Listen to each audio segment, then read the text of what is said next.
Good afternoon. It's Monday, the 21st September 2020, just after 1 o'clock. Welcome to UK Column News. Your host today, Mike Robinson, myself, Brian Gerrish, and we're delighted to be joined by David Scott, bringing us Northern Exposure from north of the border. It's just getting worse. Lockdown or no lockdown, it just continues. Well, here's Matt Hancock from over the weekend. The country faces a tipping point, and we have a choice whether either everybody follows the rules or we'll have to take more measures. I don't want to see more restrictive measures, but unfortunately, if people don't follow the rules, that's how the virus spreads. Okay? He went on to say, we know so much more about the virus and how it spreads than we did last time. So the implication is that this is a new time, that it has at some point gone away, which of course it hasn't. We'll be coming on to a bit more about that in a second. You must follow the rules. You must follow all of the social distancing rules on all occasions, and that way we can avoid an incredibly difficult lockdown again. And instead we can get through this until the cavalry comes of the vaccine and the mass testing and the treatments that are on the horizon. And he really tripped over his words when he described the vaccine as the cavalry. But anyway, that was Matt Hancock a day or two ago. And I'm sure we're all impressed this morning. Then, of course, the Chuckle Brothers came on, gave a live stream this morning covered by all the mainstream media. So Sir Patrick Vallance had this to say. Apparently, at the moment, we think the epidemic is roughly doubling roughly every 7 days. If that continues unabated, then by mid-October, we could end up with 50,000 cases per day. So Patrick Vallance, obviously taking his script from the Neil Ferguson School of Statistics. And he went on to say this: the message is simple. The virus has not changed in ability and propensity to cause disease and to cause deaths. Well, I think that's very good news, because based on the number of deaths that were caused by the pandemic in the so-called first wave, it didn't prove to be very deathly at all, because most of the deaths were caused by the lockdown. So that's got to be good news. But anyway, the key thing here is, of course, David, welcome to the program. And what are we talking about? Circuit breaks. Well, yes, this is the latest thing. Do you remember when we were doing money printing to sort the financial crisis, and after a couple of rounds of quantitative easing, it became obvious that they only had one idea, so they changed its name, and it was called Operation Twist, if you remember that, or Operation Screw for most of us. And that was just a rebranding of the same old. Well, we're doing this for COVID as well. We have a thing called the circuit break. What is that, you think? Well, here we see an official and sensitive piece of information from the Scottish Government. It could be either a fixed, standardised 2-week period across Scotland where most things shut down, or a rolling circuit break, reflecting existing half-term holiday dates. So when the schools close down, everything closes down. So the schools can be closed for half-term. Further education is remote learning only. It pretty much is already. Hospitality would be closed, except essential residential. That would be code for asylum seekers / economic migrants, I guess. General message to stay at home. No entertainment venues, no visitor attractions, no indoor group physical activity, no unregulated children's activities. What? No unregulated children's activities, okay? No birthday parties, in other words. No playing in the park. Playing in the park's evil. No indoor live events, no spectators in stadiums. Avoid public transport. Don't know how we're meant to do that if you don't have other means of transport available. Restrictions on care home and hospital visiting, as if that's not in place presently. No personal retail services, hairdressers, beauticians, driving lessons. So there's another section of society that's going to be closed down. In places of worship for private worship and reflection only. No meeting to share thoughts of God with like-minded people. No, that would be bad. So we're closing everything down, but we're trying to leave most of the economy standing, because they realise if they do this again, it's just curtains. So yeah, that's the plan, and we await for it to be rolled out, because we all know this is not depending on evidence. This is depending on policy. David, just to clarify, where did you first see that document? That's been circulating on social media in Scotland. I believe it's genuine, though. It certainly has all the feel of a genuine Scottish government briefing note.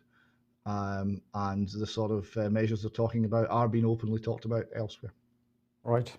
Okay, well, if we're talking about 50,000 deaths or so on, if whatever figure Patrick Vallance is prepared to talk about, some people, if he's the chief scientific officer, some people are speaking out against him. And here's more from Carl Hennigan. This was published in the Mail. It's by Carl Hennigan and also Dr. Tom Jefferson from the Centre for Evidence-Based Medicine. And the headline is, "The only circuit break in the pandemic we need now is from the government's doom-mongering scientific advisors who specialise in causing panic and little else." So the Mail are utterly schizophrenic on this issue as usual, because most of their articles are drumming up the fear and so on. And very occasionally they do publish something useful like this article. So let's have a look and see what Carl Hennigan is saying. First of all, he says, "This nonsensical term circuit breaker is not the only aspect of the government's rhetoric that needs closer scrutiny, because it is the irrational, unscientific use of language that is partly to blame for driving ministers into mistakes." He says it is unfortunate that Mr. Johnson is surrounded by mediocre scientific advisors.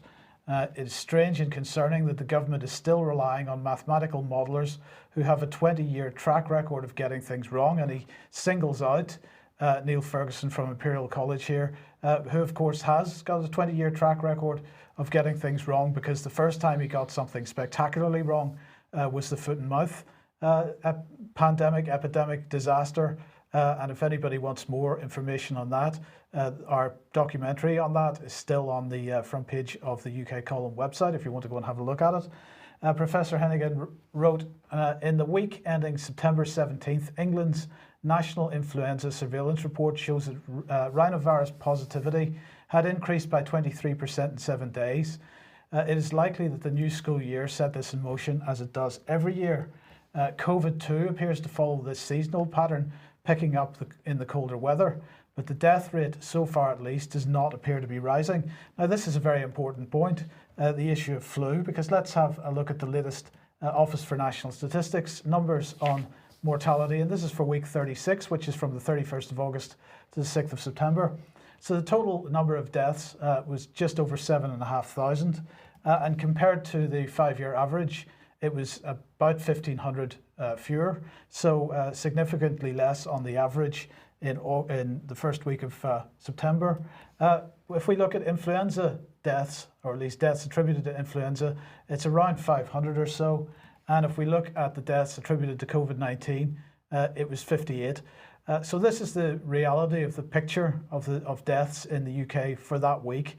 And the situation hasn't changed massively in the last 2 weeks. So this is what the government is using to justify claims of 50,000 and so on, and continued lockdown and so on. Now, let's look at a BBC graph here, because what we have is the BBC headlining this graph, pandemic year death rate highest since 2008. And, well, they do show statistics going back to 2001. But if we put a line, for example, the yellow line there is for Wales. If we put a line on that peak from 2020, we find that in the case of Wales, it's probably the highest it's been since 2009, but actually significantly lower than was normal from 2001 until 2009. And probably if we go back to prior to 2001, we'll find that that those significantly higher numbers are normal every year.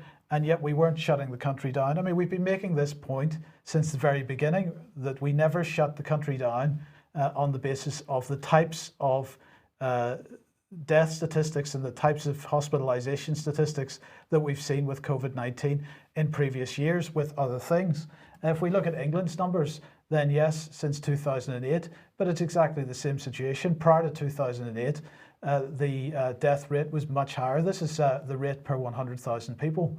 It was much higher prior to 2008. So this headline by the BBC, once again, utterly misleading, because they imply that that is something serious. Brian? Well, misleading says it might, but with the BBC is part of the government's propaganda network, obviously, and this is deceiving the public. One of the things that we're going to be talking about in a minute is use of language, and Professor Carl Hennigan there, you quoted saying, irrational, unscientific use of language. And I'm going to say I can understand why he says that, but of course the use of the language is completely rational because the government wants to deceive the public. So it's getting your head into the position where you can see that we are being attacked by our own government, therefore they're going to lie and deceive, twist the meaning of statistics and twist the meaning of language. Okay, so getting back to Carl Hennigan and the Mail article there might come a time when we need more stringent rules for the population, but that time is not right now. He said the only circuit break we need is an end to the current cycle of bad data, bad language, and shockingly bad scientific advice. Well, David, that attitude and that approach seems to be echoed by others. Yes, this is Nobel Science winner Professor Levitt of Stanford, being reported by Ivor Cummings. There's a bit of video embedded in the Ivor Cummings tweet here. And Cummings comments, this is one of the few who called the thing correctly back in February, with a population fatality rate of 0.04 to 0.05%, largely regardless of lockdown. So this scientist looked at the figures, looked at the numbers, called it correctly because the evidence was actually there. But the policy prescription that would come from that was no lockdown, no government infringements of our liberties, no government takeover of the economy. That was not a politically acceptable statement. And he comments, Professor Levitt comments on the nature of the responses he's got. First of all, he says that as a group, scientists have failed the younger generation, and almost all the science we're hearing from organizations like the World Health Organization was wrong. But he also commented really tellingly, nobody said to me, let me check your numbers. They all just said, stop talking like that. And by they, he means other scientists. So there was an attempt to shut him down, not because he was wrong, not because they'd evidence that showed something else, but because his message was not politically acceptable. And in the meantime, David, we have more and more evidence of the absolute brutality of the continuing lockdown. Well, this is the thing. We were sent this. You see, it's gone to the whole of the UK column team from Sharon Taylor, and this we're seeing more and more of this. Just heartbreaking situations that people are forced to endure. So Sharon writes, my mum is 82, has lost both her legs, her eyesight is bad, and she's going deaf. She hasn't been allowed any physical contact for 7 months. Preston's in lockdown, so we can't visit, but I went with my brother twice. We take her a pie and some fags, which we have to put in a box by the main door. Then we ring her phone so she can hear us. She just wants a day out to Blackpool, so I keep telling her that it's going to be great when we go, yet the odds of her having her day are not good. And she writes, it's inhumane, and she's absolutely correct. It's heartbreaking. And of course, David, this is happening to thousands and thousands of families across the country. That huge distress. In my own family, there's 2 elderly relatives who we can't visit properly at the moment. It was difficult enough to visit them before all of the COVID lockdown, but now it's impossible. So essentially, all of these elderly people have been imprisoned by the government. That's the way of looking at it. Absolutely. Yes, and endangered. Yes. Let's move on to universities, because obviously this is Fresher Week for most universities this week. Radio 4 Today programme this morning had a bunch of students on, and they were very excited about the fact that Radio 4 seemed to be excited about the fact that none of these freshers were able to take part in a normal Freshers Week. It was all virtual.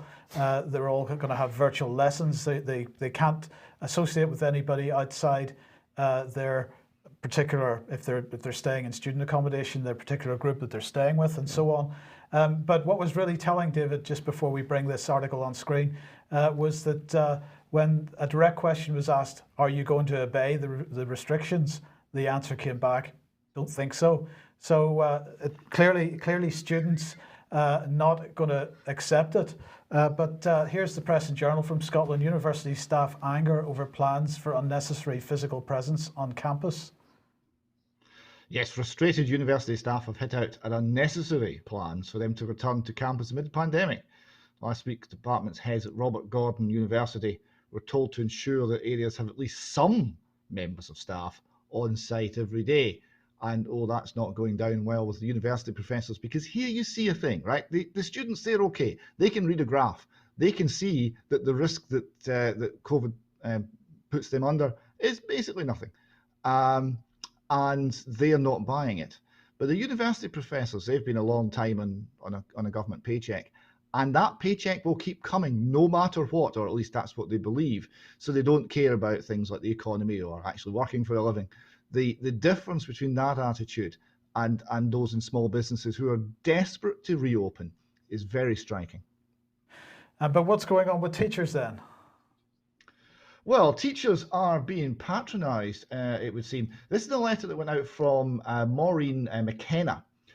She's head of education in Glasgow City Council. And it's quite a letter. It reads, colleagues, this week has seen an extraordinary number of cases where teachers have tested positive for COVID-19. The evidence coming in from schools shows that teachers are in the main physically distancing from children very effectively. Well, that's good. With some very understandable exceptions. However, astoundingly, we have repeated examples where the adults are not physically distancing from each other in staff rooms and at meetings. There's evidence of transmission between adults in some cases. This has resulted in a ridiculous number of teachers and support staff being sent home to self-isolate for 14 days. We have had to move teachers from other schools to provide cover for senior managers, or senior managers are now class committed, or we've had to bring in high numbers of supply staff. Our budget is unable to sustain this, and we may have to take some very difficult actions. Do you note the threat? Very difficult actions around the budget later in the year. Can I ask you to review your risk assessments, etc.? So yes, it's ridiculous the way the teachers are behaving. Now, the teachers did not like this, and the EIS actually gave the Teachers Union in Scotland gave a very effective response that this is really not the way to be talking to highly trained professional people. But it shows the attitude. The example there is she's treating the teachers as though they were infants and telling them off. And it shows you the mindset. And it also shows you that they're dealing with the effects of their own policy, right? Because if someone tests positive, everyone who's had contact is away for 14 days. So their own policies, which hugely overestimate the risk, are causing massive disruption. It's the policies that's the problem, but who gets the blame? The teachers in the classroom or staff room. Yeah, well, that's the easy route, isn't it? You blame the teachers. But we're seeing all of these ridiculous policies pushed through the public sector. And of course, people are desperate to be in there and keep their jobs, keep the paycheck coming in. Well, Peter Hitchens has struck again. This time he's saying, can we just put these power-mad clowns of the Johnson junta in a nice rest home? He says, months ago I predicted that we would all come to hate the narrow, bossed about new life that government wants us to force us to live. I was wrong. Most people have far too readily accepted limits to their lives, which the world's tyrannies would once have hesitated to impose on their citizens. Well, have you had enough yet? Because the Johnson junta has only one tool in its box, and that tool is restriction. The aim, total suppression of a coronavirus, well, which he goes on to say has never actually been done before at any time in history. But it now looks like this will go on forever unless we somehow lead these people away to secluded rest homes where kindly nurses can indulge their wild power fantasies with soothing repetitions of yes dear, cold compresses and cups of Ovaltine. It's certainly increasingly dangerous for the Johnson junta to be out and about. And indeed it is, David, but Hitchens hits it again. Well, yes, and he is, I think as well, saying that the response from the public at large has been disappointing, which is true. There's been far too much accepting of tyranny and of horrible restrictions on our private lives and freedoms.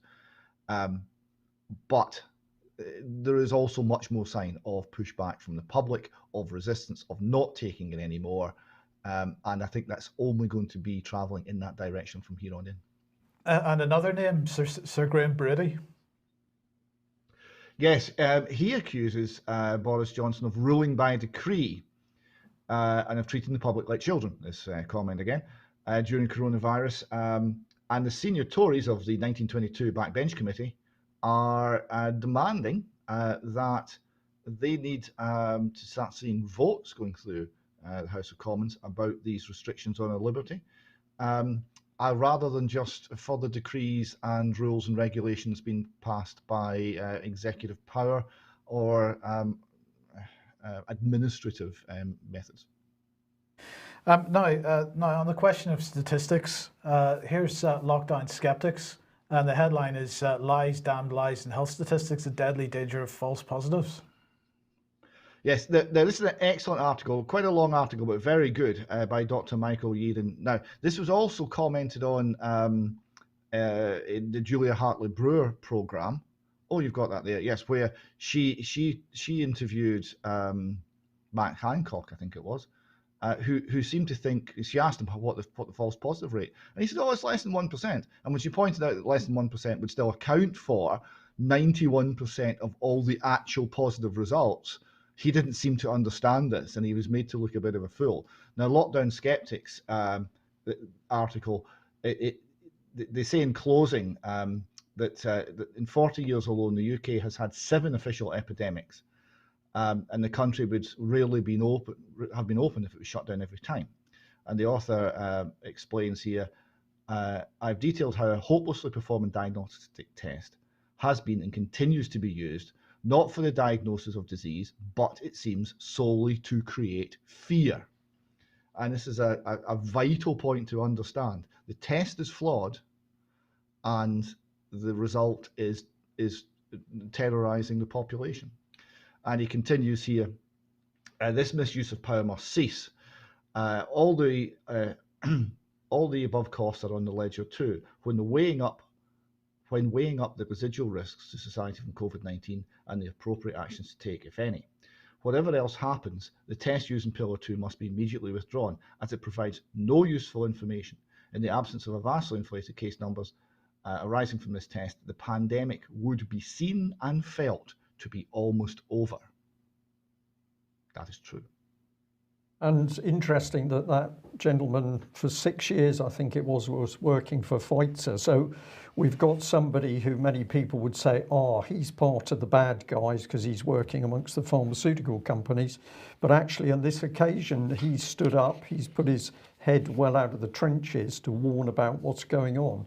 And I think there's a good message here that we've got to watch what people say and what they do, because there are many people in the system who are capable of actually coming out and speaking up on the right side. Now, David, you've got a tweet here from someone talking about masks. Yes, now this is German. It's auto-translate. I'm sure Alex will not be happy with the translation, but never mind. This German organisation commissioned a laboratory to examine a commercially available mask. The mask was previously worn by a child in school for 8 hours. The examination results, 82 bacterial colonies and 4 mold colonies. Now, we have asked repeatedly the Scottish Government and the UK Government for their quantitative medical risk assessment on mask wearing. We're taking every child in the country and forcing them to run around with bacterial and fungal colonies being held next to their mouth and nose. There must be a risk, but it's not being assessed. And what's it preventing? What harm is it preventing? No one's tried to quantify any of this because we've asked and asked and asked, and there is no risk assessment. No one's tried to weigh up the risks. To me, this seems very, very concerning. Are we going to be dealing with a lot of illness and disease caused by mask wearing soon? Yeah, I mean, David, the bottom line here is that just about every government policy area where it suits them, the precautionary principle is applied, and certain policy areas where the precautionary principle might be embarrassing, or it just gets forgotten about very, very quickly. It's obvious, really, what their attitude is towards this. They only apply the precautionary principle when it's to their benefit. Yeah, when it's in their best interest, and to apply precautionary principle for mask wearing would actually undermine the objective. That's what the problem is. Well, what's happening at the moment? What's happening at the moment is the government is attacking the public, and UK Column, I think, has nearly been alone in warning about how the government is going about this psychological attack. And the document Mindspace we've put on screen many times, but we want to say today for our viewers and listeners that if you have not read this document, you need to. You can find it by simply putting mindspace.pdf into a search engine and the document will come up. This is the blueprint for how the government says it is able to change the way we think and behave. It's an immensely important document. Encourage you to read it. But today we just wanted to highlight simple things that we can see going on. We know the government is using applied behavioural psychology to affect the way we behave and respond, and that's certainly the case in COVID. They are using nudging. Well, that's just a nice little word to cover applied behavioural psychology. They are reframing the way people think. They are changing our behaviour. They're sensitizing people. Now, in a minute, we're going to be talking about the behaviour of the police, and it's clear that the police have become very sensitive to how they deal with some people. So some they're very careful of, some they're rather brutal towards, but this is a change in their sensitivity. Some of the police and public service are being desensitized, so they no longer have normal human emotions. And we're seeing a massive control of language. That's already come up in the news today. Fear has already come up in the news today. Now, somebody who was speaking to me about all this used a tremendous phrase, which was malicious malware. The government is using malicious malware on the public, and they're certainly into psychic driving. You can have a look at that on the internet and you will find early experiments of plugging people into headphones and playing the same words over and over into their minds for hours on end. But of course the government does it in a rather different way now. So here's a little example of psychic driving: hands, face, space. It only takes 2 seconds to make space and it helps save lives. And remember, it's still important. Stay alert, control the virus, save lives. So that is a mantra. That is applied behavioural psychology, where the government is drilling its false message into people's minds. But we've got applied behavioural psychology coming through other routes. And a big thank you to one of our viewers who said to me, have a look at these exchanges on social media, which are being carried out by people apparently on duty in the police and the military. So here we've got Warrant Officer Sarah Catterall, RAF. She says it's a small issue compared to mental health. That was an earlier part of the Twitter line, but in breaking down toxic masculinity surrounding language is another step to breaking down stigma. So here is the RAF. They're not defending the skies, but they're involved in breaking down what they call toxic masculinity. I wonder if that toxic masculinity, David, was the very masculinity that helped defend the country during the Battle of Britain. I don't know, what do you respond to that before we move on? No, I think it was exactly the sort of, I mean, some of these people were Australian, goodness sake, you know, there was toxic masculinity all over the place. Poles, Scots, English, they were all toxic. They didn't do well. They did well. So this is the lady. People can go to her Twitter page and read all about her, but she's Command Senior Enlisted Leader at NATO Aircom, RAF Diversity Ally, Gender Advisor, promotes enlisted development and well-being, promotes diversity and inclusion. So what is really going on here? Well, we're clearly attacking men, and presumably that means men in the military. We're feminizing the military. This is a political agenda which has been brought in, certainly not debated in Parliament. Now we've got a police lady, chief superintendent, not stop and search, but I'm trying to do some work around unconscious bias in custody, particularly around authorization of strip searches. Would be interested in any work support you're doing which we could be involved in. So this is a senior police officer, a chief superintendent, but she's using the internet and social media in order to carry out more work in diversity.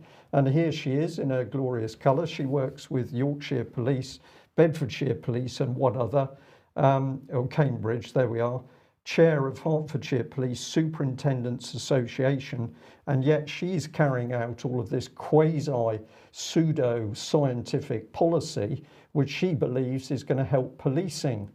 And if you're not up with it, what you need to get into, and encourage our audience today to look up intersectionality, because this is the pecking order of who is most deprived in society. So of course white middle-aged men are at the bottom of the pile. They would be overtaken by a woman. If the woman was black, that would overtake a white woman. If the black lady was disabled, that would put her in a special position. I'm not being cynical, I'm not taking the mickey about any part of society. I'm talking about what it is that our police are now peddling. And if we want to know what's inside her mind, this is also part of her Twitter page. My 5 things that make me happy in no particular order are horses, chocolate, walks outdoor, visiting historic places, and my family. Interesting, that comes last. No particular order, but her family come last.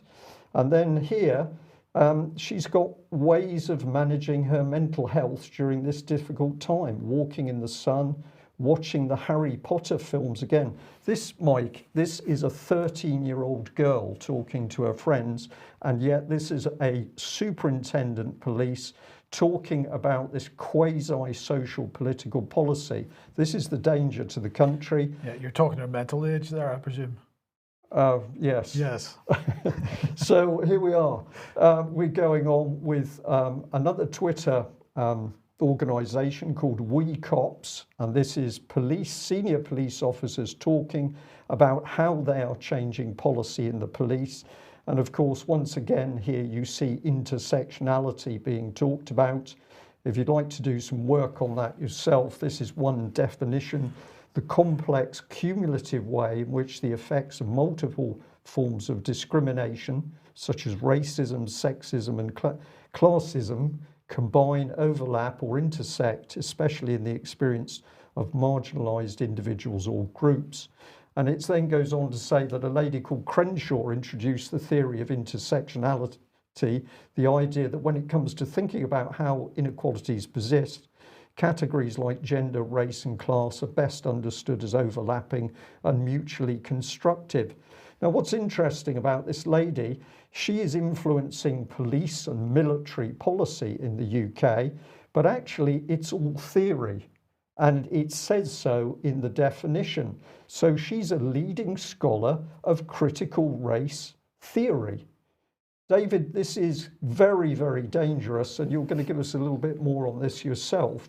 But we have now got major public sector institutions, the military, the police, the NHS, that are in utter chaos as a result of this sort of quasi-scientific policy being introduced. And the fact it is introduced is deliberate. This is not an accident, because we can show successive governments bringing in this policy. And of course, we've got Boris Johnson now using this policy coupled with COVID to achieve a complete lockdown. Now, critical race theory. The race has been thrown in there because it's just one of the things. It's critical insert word theory. The key thing to understand is you're dealing with critical theory. That comes from postmodernism, the Frankfurt School, and cultural Marxism. If you look at the people who originated critical theory, what they did and what they thought, they didn't think there was any such thing as right and wrong. There was only power. They, on a personal level, they often lived very abusive lives, and with many people, including in some cases children, being harmed by their own practices, and they made a philosophy out of believing that there was no such thing as right and wrong. You couldn't tell truth under any circumstances. That is what that lady is promoting. That is where the ideas come from, and that is what's now driving our police force. If you look at how the police force behave, they don't seem to know what's right and wrong anymore. That is no accident, because the very theory that's driving their education denies the existence of right and wrong. Indeed. So take us into diversity in the Royal Navy. Ah, right. So this is I just love this little clip from the Royal Navy. This advert here. So here we've got diversity and inclusion, unleashing the power of the dark side. No, that's not what it says. Unleashing the power of diversity. Now, I don't actually understand what the power of diversity means. I don't actually think that means anything, really. They show a very attractive young recruit from HMS Drake, extremely photogenic, and I'm sure she'll make she'll be a real asset to whatever team she's in.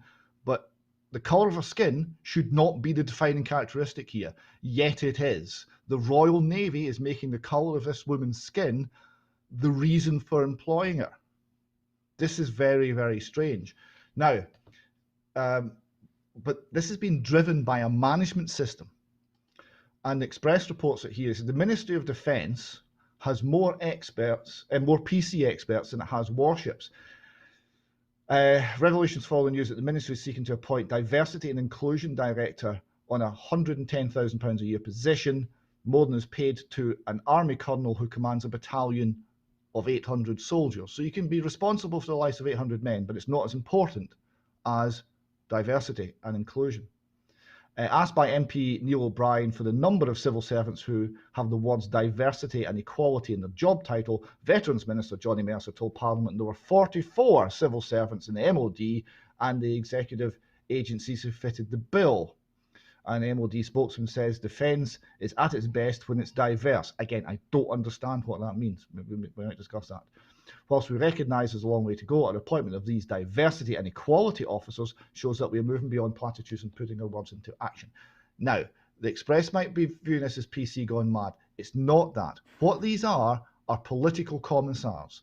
This is political control officers being embedded into the military to make sure that nobody who thinks in a way which, Brian, you would recognise as normal in the 1980s, no one who thinks that way will get promoted. You must comply with the new political dogma. You must comply with the new religion, or you are finished. And these political commissars are being embedded to monitor and make sure that the senior officers within the military do as they are told. I totally agree with that. And this agenda is spread out across the public sector. This is the Trojan horse. What's the military up to, Mike?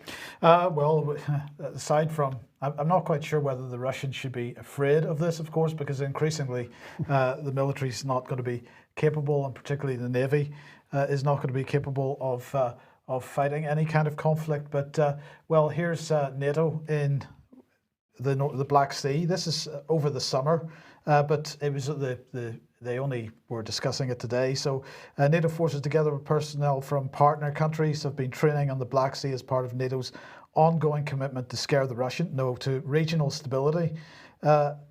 Recently, 2 maritime exercises were held. The first Exercise Breeze, was organised by Bulgaria and took place off its coast. It was aimed to improve operational readiness. The second Sea Breeze was co-hosted by the United States and partner country Ukraine and conducted off the coast of Ukraine. So that was going on with NATO. And then at the moment, in fact, it starts tomorrow, the UK's parachute regiment, fresh from working with or taking commands from EU4, is now heading over to take part in Exercise Joint Endeavour in Ukraine, building on the strong relationship developed between the two nations' armed forces in recent years. This exercise provides both nations, UK and Ukraine, with vital experience of deploying rapidly from air to land to counter threats. As the UK's global response force, the Paras of 16 Air Assault Brigade are able to deploy worldwide at short notice, and alongside troops from the Ukraine Airborne Forces, they are being parachuted into Ukraine from 600 feet from C-130 Hercules transport aircraft, which had flown directly from RAF Bryce Norton in Oxfordshire and taking part in this exercise over the next few days. Well, should the Russians be scared? Well, I think they should be, and quite rightly, annoyed, Mike, because these exercises are continually pushing towards the Russian borders. And if we had the same Russian exercises that close to UK, we'd see a huge panic going on, as we do if a ship transits the channel. But I want to come back to this subject of, whilst we say that the military are doing the job, of course, Britain's military absolutely cut to the bone, and the cuts are still coming, so the capability is reducing and reducing, although the aggressive rhetoric by the government increases. Let's come back to the policy. And a few days ago, we reminded people that, of course, when Tony Blair was in power with John Prescott as the Deputy Prime Minister, in came the Trojan horse of common purpose, which was the vehicle used to select and reframe people with the new language that David Scott has just been talking about. So let's put in the office of the Deputy Prime Minister. That was given to John Prescott out of nowhere. In came common purpose, working from that office, and of course with the support of the banks and the hedge funds and the global corporations, we had the policy, a new policy put through to the civil service. But of course the public didn't see it because they weren't told, and the illusion put out by common purpose was that it was just a charity for altruistic leaders and the common good. Well, let's come forward to 2020. And we showed this diagram the other day, but let's reinforce it. We've got a government being described now as fascist. We could discuss that particular thing, but we know that it's a very dictatorial government. We've now got the Department for the Prime Minister, and we've got a collaboration hub, and that is being supported by the same money and the global corporations, but also by the third sector. That's common purpose, that's charities, that's think tanks. And basically the new policy, which is now ripping the country apart, is coming out of this central hub into the civil service. But of course the public can't see, principally at the moment, by the fact that we've got the coronavirus has now just completely acted as the smokescreen. But while COVID is going on, all of this policy is being driven through the systems increasingly quickly. So it's understanding that while the government is keeping us occupied with the fear about COVID, it's introducing us to lockdown, to the idea the government snaps his fingers and we're going to be locked up in our houses. But watch what other policy is coming through to do with the police, the military, health, schools. It's all changing for the so-called new normal. Don't worry, Brian, as we'll discuss in a few minutes, we're all becoming much more resilient, so it'll be fine. Well, true. Now, if you like what the column does and you'd like to support us, then please head over to ukcolumn.org/community. There are options to help us out there, and your help very much needed and appreciated. And David, the Northern Exposure YouTube channel continues to grow. Yes, it's been a busy week on that particular channel. We've launched 3 videos. The first one here is a guest appearance that Alex Thompson and I did with Crowdsource the Truth and with I Am John Cullen, and it was a discussion of COVID and influenza statistics and what they are actually showing in contrast with what the government message is. A fascinating 2-hour-long discussion. We've had huge amounts of very, very positive feedback about this. The second interview here is with a young lady called Charlie May. She found her daughter had been injected when at school, not only without the mother's permission, but actually expressly against the mother's instructions. And she's describing the reaction to that as she started to complain to the school and the health service, and that's a real wake-up call for what's actually happening to our children when they're at school, and the risks that you run when your child goes to school if those vaccinations been given on any given day. And the third one here is from an interview with Dan at Police Abusing Powers, and we explore many aspects of the behaviour of the police and other people in authority, and how members of the public should react to oppressive actions from the police, what's likely to be done to them, and what the law is, and how to push back in a lawful manner. David, you're doing very well there, quite prolific. Now, we are setting up a Northern Exposure section on the website. We couldn't do that until there was content to put on that, but very quickly that content is arriving. Yes, you'll need to pull your finger out, Mike. Really. Yeah, okay. And we'll also stress that, of course, we're only able to do some of these things because many other people are out there taking action, reporting themselves. So if that includes you, it's absolutely brilliant. Keep pushing, keep doing the work. So Trafalgar Square, David, we've got some film clips of the interaction on, so I'm losing track of my days now, Saturday. And very interesting because many people saying the police were being particularly aggressive and brutal. I've also watched some film clips where members of that crowd were clearly antagonising the police and being quite threatening. But we got 3 clips, and we just played through the first one, and perhaps you'd like to comment. Yes, so this one here is taken. The event is already well on, right? So it's sort of winding down, and here we see a huge assembly of police officers clad in full riot gear, rows and rows of them, preparing for a charge. Now, if you look in the other direction, they're not charging into anything. There's no one being violent. There's no one being aggressive. There's no one being anything. In fact, there's no one really in front of them. So this is a decision made at high level that they're going to cause trouble, right? This is not a response to trouble that's in front of them. You see a man here speaking his mind to them, but he's being peaceful. He is using words, and off they go. So this is a huge division of police here, charge out, all masked and all helmeted, charge into the crowd. But there doesn't seem to be too many people left in the crowd by this stage. Well, this is a side street. There was still a fair number further up towards the main part of Trafalgar Square. So this was an intervention.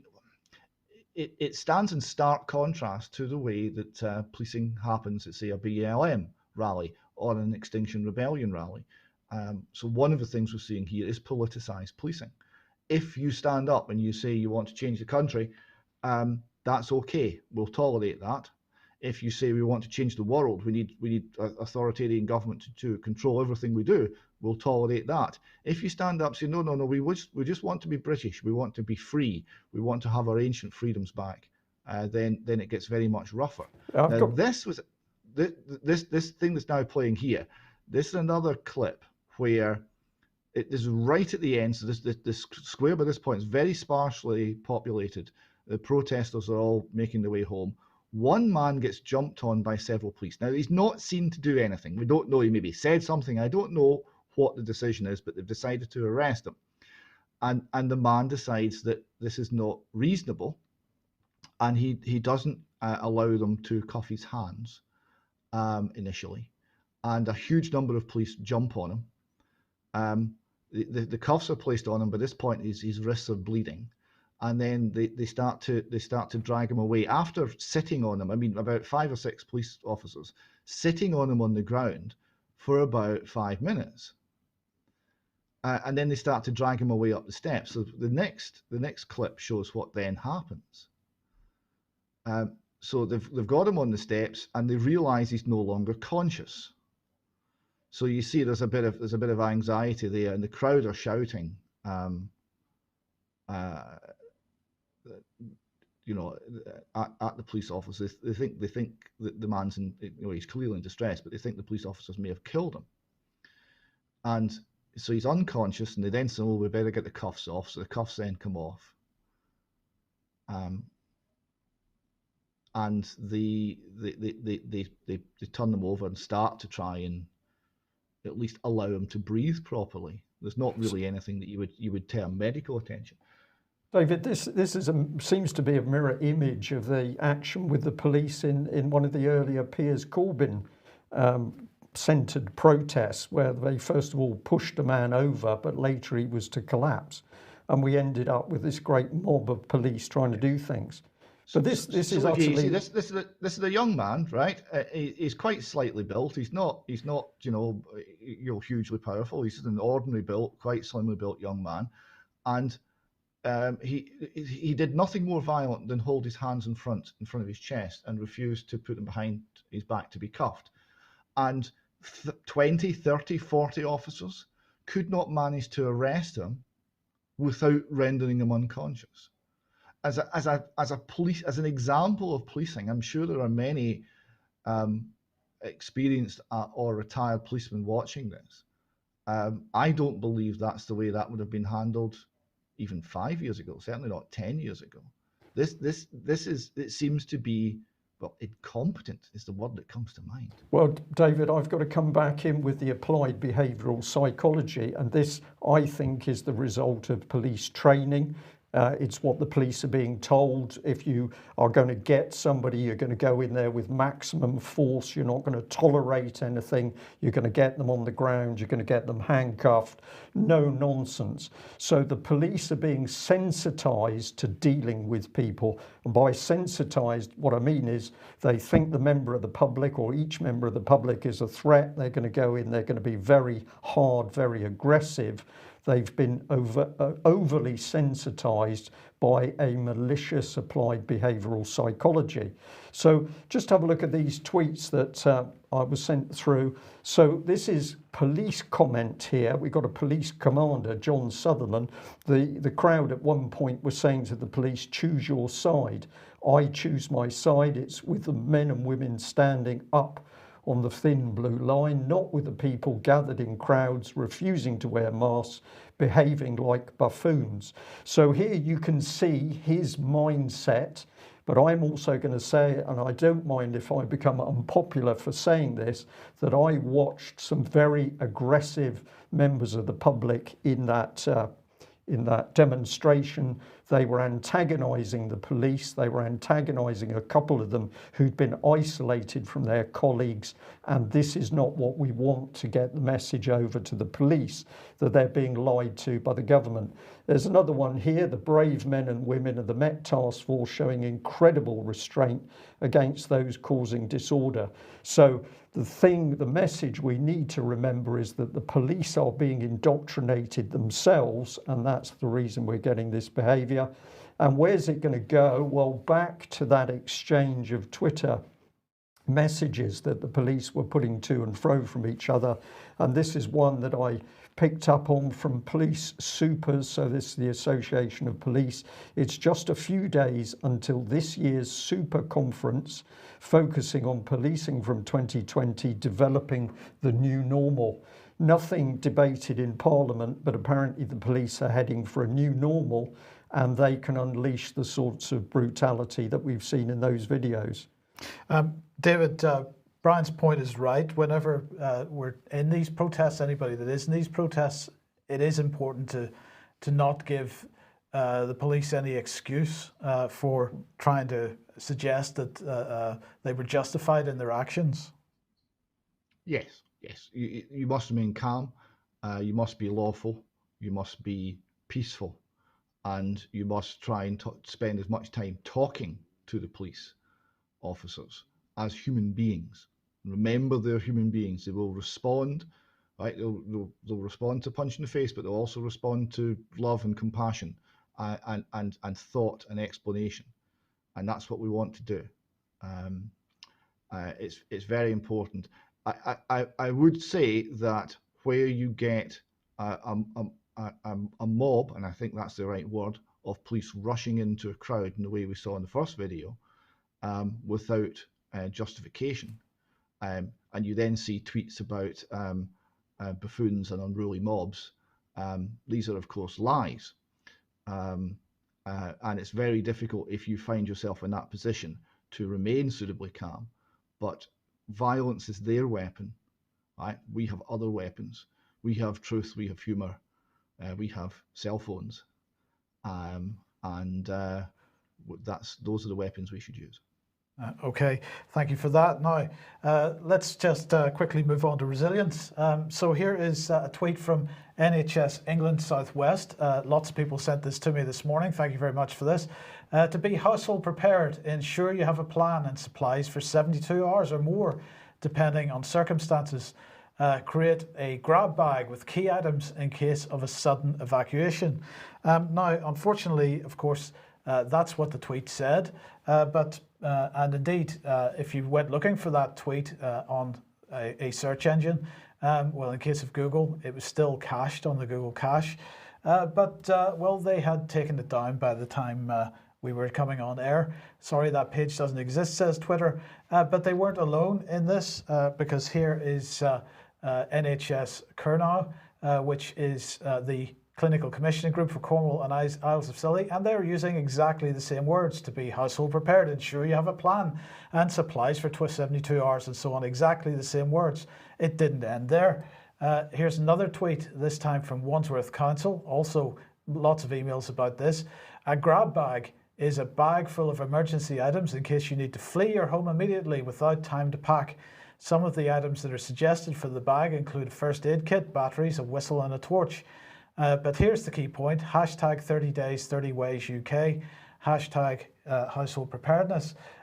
But it wasn't just Wandsworth Council. Another council, here's Richmond Council. A grab bag is a bag full of emergency items in case you need to flee your home immediately without time to pack. Some of the items that are suggested, and so on. Exactly the same language. So it is clear that these tweets and this social media content is coming from a central source. So what is that central source? Well, it is hashtag 30 days, 30 ways UK. Here is their website, 30 days, 30 ways UK. Boost your resilience in 30 ways. And you've got to follow that hashtag. September is Preparedness Month, so this is why these tweets are appearing. But nonetheless, lots of people concerned about these tweets because they're asking, why is the NHS telling us all of a sudden that we've got to be prepared, we've got to have a grab bag, we have to be considering the possibility that we're evacuated or that we have to flee our home as quickly as possible? Just to interject there, this is my point from earlier, that here we have an organisation, 30 days, 30 ways. I don't know, maybe you're about to tell us who they are exactly, but they are the ones driving policy, because we're now seeing it, but it hasn't been debated in Westminster. So this is the third sector at work. These are organisations which are being given power by virtue of the funding they get, and they are the ones driving policy. Westminster's gone effectively as a policy vehicle. Absolutely. So let's just quickly have a look and see what they had to say here. The role of local resilience forums entails many legal duties, which include assessing local risk, publish local risk registers, maintain emergency plans, and inform and communicate with the public. Building resilience has become a buzzword, meaning many things to many people, but that diversity, while perhaps confusing to some, is also a real strength and asset, especially when it comes to proactive preparedness, which concerns everyone. Now, last week, of course, the consultation is now finished, but last week we were talking about this document, the consultation document, Changes to Human Medicine Regulations to Support the Rollout of COVID-19 Vaccines. And when you look at this document, they're talking about amendments on the easing of advertising restrictions, which are not limited to unlicensed vaccines only. It says that means that in relation to medicines advertising, the permitted campaigns could relate to any medicinal product use in response to, for example, the suspected or confirmed spread of pathogenic agents, toxins, chemical agents, or nuclear radiation. So we're talking about all the problems that might cause, it's all linked. And this comes back to our friend Bill Gates, if you remember back in May, was talking about good news. Most of the work we're doing to be ready for pandemic 2, I call this pandemic one, COVID pandemic one, are also the things we need to minimize the threat of bioterrorism. So he was suggesting that the next pandemic could be a bioterrorist-based pandemic, where we're getting all this fear coming out of the need to be resilient and so on. If you want to know more about this, get some background, have a look at the UK Column website, the Resilient Cities Programme, fantastic article from Martin Edwards, another threat to individual liberties. But it's not just in the UK, because as Brian was writing in the article BBC Media Action, Subversion from Broadcasting House to Kazakhstan, one of the roles that BBC Media Action was playing in Kazakhstan and other countries was to push in this notion that people need to be resilient, that governments need to be resilient and local authorities need to be resilient. Resilience is a key globalist policy area, and of course the way to drive the outcomes for their resilience policy is to drive fear in the population. This has been something which we've seen openly talked about by the government with respect to the COVID pandemic, but it's always there. And I think, you know, people that are concerned about this, the way that we deal with this is first, as Brian has said already in this program, to recognize that, of course, the enemy here is the government. Yeah, there's no question of this. There's too much evidence. David, we're right on the stops for time, but if I know you've got a couple of amusing slides to finish on, but just commenting on where we are. We're at war with the government. It isn't the public that have picked the fight. It's the government who are attacking us. It's quite clear. We need to do more work on who is actually driving it, because certainly over the last 4 days talking to people know something's wrong, but they're all floundering around. They don't know who the enemy is, and I think we've got some more work to do on that issue. Yes, the ideas are foreign. The ideas are internationalist. The organizations that disseminate these ideas are internationalists.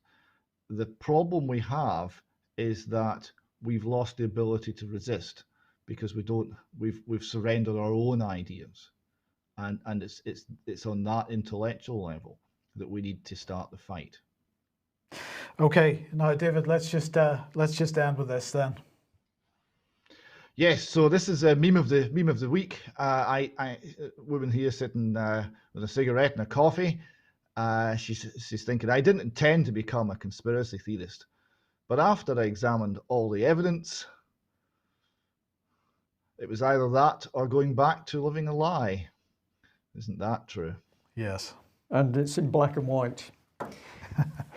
Okay, David, thanks very much for joining us. That's the end of today's news. If you're noticing that the UK column news has extended a bit, it's simply because of the amount of information coming in and the speed at which things are moving. We feel we have to continue to report what is happening and explain what's happening. We're going to say thank you to everybody who's joined us today, and a big thank you for people who've donated and taken subscriptions out. The support has been really excellent over the last few weeks, so thank you for that. And a final comment, there was a remark to UK column in our chat box challenging us on one of the points that we've said in the news.